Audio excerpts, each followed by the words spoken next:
ఈ వీడియోలో మనం రవ్వ కేసర్ రెసిపీ తయారీ విధానం చూద్దామండి. ఇది చాలా టేస్టీగా ఉంటుంది. దీని ప్రాసెస్ కూడా చాలా సింపుల్గా చేసేసుకోవచ్చు. స్వీట్ తినాలన్నప్పుడు అప్పటికప్పుడు చేసుకునే రెసిపీ అండి ఇది. ఇంకా ప్రాసెస్ చూసేద్దాం. అందరికీ నమస్తే, welcome back to my channel. నేను మీ నాగలక్ష్మి. ముందుగా ఇలా పొయ్యి మీద కళాయి పెట్టుకొని దానిలోకి 4 స్పూన్స్ వరకు నెయ్యిని యాడ్ చేసుకోవాలి. ఈ నెయ్యి హీట్ అయిన తర్వాత దీనిలోకి ఫస్ట్ జీడిపప్పు, బాదం పప్పుని చిన్న చిన్న ముక్కలుగా కట్ చేసి యాడ్ చేసుకోవాలి. వీటిని కొద్దిగా వేగనివ్వాలి. ఇంకా ఇవి కొంచెం వేగిన తర్వాత దీనిలోకి కొన్ని కిస్మిస్ని యాడ్ చేసుకోవాలి. ఇంకా వీటిని కూడా కలుపుకొని ఇవన్నీ లైట్ గోల్డెన్ కలర్ వచ్చేంత వరకు వేగించుకోవాలి.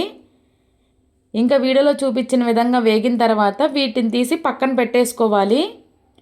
ఇంకా తర్వాత మళ్ళీ అదే కళాయిలోకి ఇక్కడ నేను 1 కప్పు నిండుగా సుజీ, అదే అండి బొంబాయి రవ్వను తీసుకోవాలి.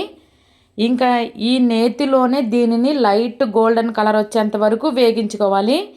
ఒకవేళ మీకు ఇంకా అవసరం అనుకుంటే 1 స్పూన్ వరకు నెయ్యిని అలా యాడ్ చేసుకోవచ్చు. అంటే మీరు నెయ్యిని తినేదాన్ని బట్టి కొంచెం యాడ్ చేసుకోవచ్చు. ఇక్కడ నేను 1 స్పూన్ వరకు యాడ్ చేశాను. ఇది నెయ్యిలో లైట్ గోల్డెన్ కలర్ వస్తేనే టేస్ట్ బాగుంటుందండి. మెయిన్ ఇది ఫ్రై అయ్యేదాన్ని బట్టే ఈ రెసిపీ మనకి టేస్ట్ తెలుస్తుంది. అలా అని హై ఫ్లేమ్లో పెట్టకూడదు, లో టు మీడియం ఫ్లేమ్లో పెట్టే వేగించుకోవాలి. ఇది వేగుతూ ఉంటుంది. ఈలోపు ఒక బౌల్లోకి ఏ కప్పుతో అయితే రవ్వను తీసుకున్నామో అదే కప్పుతో 4 కప్పుల వరకు వాటర్ని యాడ్ చేసుకోవాలి. ఈ వాటర్ యాడ్ చేసిన తర్వాత దీనిని పొయ్యి మీద పెట్టుకొని దానిలోకి 1 స్పూన్ వరకు ఇలాచీ పౌడర్ని యాడ్ చేసుకోవాలి. అలానే ఇక్కడే మీకు అవసరం అనుకుంటే ఫుడ్ కలర్ని యాడ్ చేసుకోండి. ఇక్కడైతే నేను ఏ ఫుడ్ కలర్ని యాడ్ చేయట్లేదు. ఈ వాటర్ని మరగనివ్వాలి. ఇంక ఇక్కడ రవ్వ కూడా చక్కగా వేగుతూ ఉంది. ఈ రవ్వ అనేది నేతిలో లైట్ గోల్డెన్ కలర్ వచ్చేంత వరకు వేగించుకోవాలి. ఇంక ఇవి ఆల్టర్నేట్గా అవుతూ ఉంటాయి. ఒకవైపు రవ్వ వేగుతూ ఉంటుంది, ఒకవైపు వాటర్ మరుగుతూ ఉంటుంది. ఇంకా రవ్వ చూసారు ఇక్కడ చక్కగా గోల్డెన్ కలర్లోకి చేంజ్ అవుతూ ఉంది. ఇంకా అలానే ఫ్రెండ్స్, నా వీడియోస్ మీకు నచ్చితే తప్పకుండా సబ్స్క్రైబ్ చేసుకోండి, లైక్ కూడా చేసేయండి ఫ్రెండ్స్. ఇంకా రవ్వ అనేది ఇక్కడ చక్కగా వేగిపోయింది. ఇంకా ఈ స్టేజ్లో వాటర్ కూడా బాగా మరిగిని. ఇంకా వాటర్ని కొద్దిగా ఇందులోకి యాడ్ చేసుకుంటూ ఉండాలి.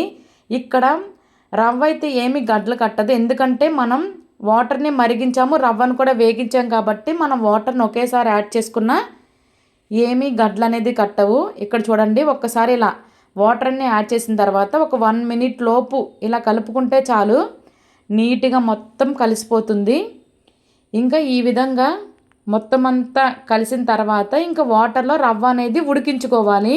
మనం వేసిన ఈ వాటర్కి రవ్వ అనేది చక్కగా ఉడికిపోతుంది. ఇంకా రవ్వ అనేది ఇక్కడ ఉడికిపోయింది, వాటర్ని దగ్గరగా అయిపోయినాయి. ఇంకా ఈ స్టేజ్లో మనం పంచదారని యాడ్ చేసుకోవాలి. ఇక్కడ పంచదార క్వాంటిటీ అనేది కప్పు నుండి కప్పున్నర వరకు మీ స్వీట్నెస్కి తగ్గట్టు యాడ్ చేసుకోండి. ఇక్కడ నేను 1.5 కప్పు వేసాను. మీకు పంచదార వద్దనుకుంటే దాని ప్లేస్లో బెల్లాన్ని యూస్ చేసుకోవచ్చు. బెల్లాన్ని తురిమి యాడ్ చేసుకుంటే సరిపోతుంది. ఇంకా మనం వేసిన పంచదారని మొత్తం కలుపుకోవాలి. అందులోంచి వాటర్ అనేది బయటకు వస్తుంది. ఇంకా ఈ వాటర్ దగ్గరగా అయ్యేంత వరకు ఉడికించుకుంటే సరిపోతుంది. మరీ గట్టిగా అవ్వవసరం లేదు. ఈ పంచదార కలిసి ఆ రవ్వ పంచదారకి పీల్ చేసుకుంటే సరిపోతుంది. ఇంకా కన్సిస్టెన్సీ అనేది ఈ స్టేజ్లో ఉన్నప్పుడు మనం ఫ్రై చేసిన డ్రై ఫ్రూట్స్ని యాడ్ చేసుకోవాలి. ఇంకా డ్రై ఫ్రూట్స్ని యాడ్ చేసి ఒక్కసారి మొత్తం అంతా కలిసేటట్టు కలుపుకొని ఇంకా స్టవ్ అయితే ఆఫ్ చేసేసుకోవాలి. చాలా టేస్టీగా ఉంటుంది. మీకు స్వీట్ తినాలనుకున్నప్పుడు 10 మినిట్స్ లోపు చేసుకునే రెసిపీ ఇది. తక్కువ ఇంగ్రీడియంట్స్లో చాలా టేస్టీగా ఉంటుంది. నెయ్యి కూడా హెల్తీయే. మీరు ఇక్కడ పంచదార ప్లేస్లో బెల్లాన్ని వాడుకున్నా హెల్తీగానే ఉంటుంది. అంతేనండి, టేస్టీ రవ్వ కేసరి అయితే రెడీ అయిపోయింది. ఈ వీడియో మీకు నచ్చితే ఒక్క లైక్ చేయండి, మీ ఫ్రెండ్స్ అండ్ ఫ్యామిలీకి షేర్ చేయండి. ఇలాంటి టేస్టీ అండ్ సింపుల్ రెసిపీస్ కోసం నా ఛానల్ని వెంటనే సబ్స్క్రైబ్ చేసుకోండి. Thank you for watching. Bye bye.